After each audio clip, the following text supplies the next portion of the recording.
Hello viewers and welcome back to Dukascopy TV. You're joining me, Natalie MacDonald, for yet another exclusive interview. I'm joined now by Daniel Warner of DCAF. Daniel, thank you very much for coming in today. Thank you for having me. Okay, now firstly, I wanted to touch on a recent report by DCAF which has indicated the continued demilitarization of gendarmerie type forces, eventually meaning the loss of their military status.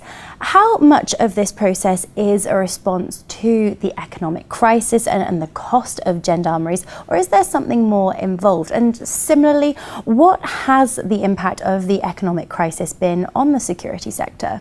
There's several questions you've asked me. We're in a period after the Cold War. Because it's a period after the Cold War, most countries are spending less money on defense.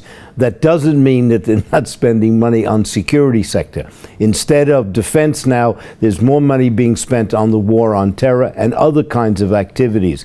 So the general economic decline has not affected the security sector. And in addition, there is more concern out there for human rights and other issues about democracy. So there is some form of demilitarization, but the economic situation has not fundamentally changed what it's doing in the security sector. How does DCAF navigate the varying security policies of its significant number of member states, really? And how much of a divergence is there even within Europe, for example? We really don't deal with security policy. We help countries with security sector reform and security sector governance. In addition, there's no one model. We are a demand-driven organization, so if a country says, we want you to help us with our Ministry of Interior, we want you to help us with our Parliamentary Commission, we will go in and help them, but there's no one model, so there's tremendous difference between the countries and within Europe as well.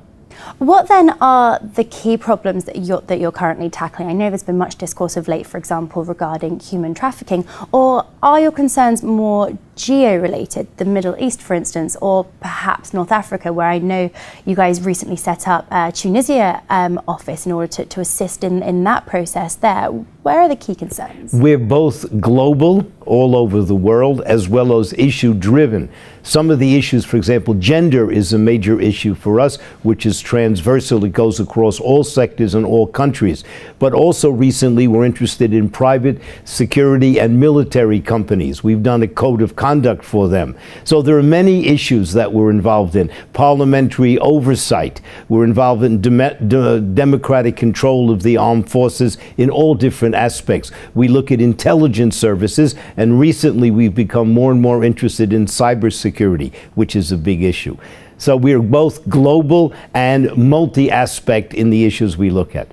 The cybersecurity thing is something we've touched on a lot here. Daniel, thank you. Lastly, I just wanted to ask, the Swiss government contributes approximately half of DCAF's budget. In the year 2011 to 12, you guys received additional financial contributions from approximately 30 states and 8 international organizations. That's seen huge growth. Do you anticipate those contributions to continue in that growth? DCAF has a niche. We are really the world's leader in security sector reform and security sector governance. We work with the UN, European Union, and we're all over the world. So in fact, there's more and more demand for our activities, so I don't anticipate a reduction in our budget. As a matter of fact, as the security sector becomes more and more important, people want more and more democratic control and more oversight, so they're asking for our services. So I don't consider that the budget will be reduced in the future.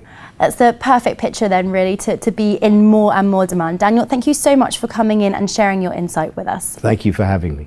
That's all I've got time for right now, but don't go away, as we'll be back shortly with another exclusive interview for you. Goodbye for now.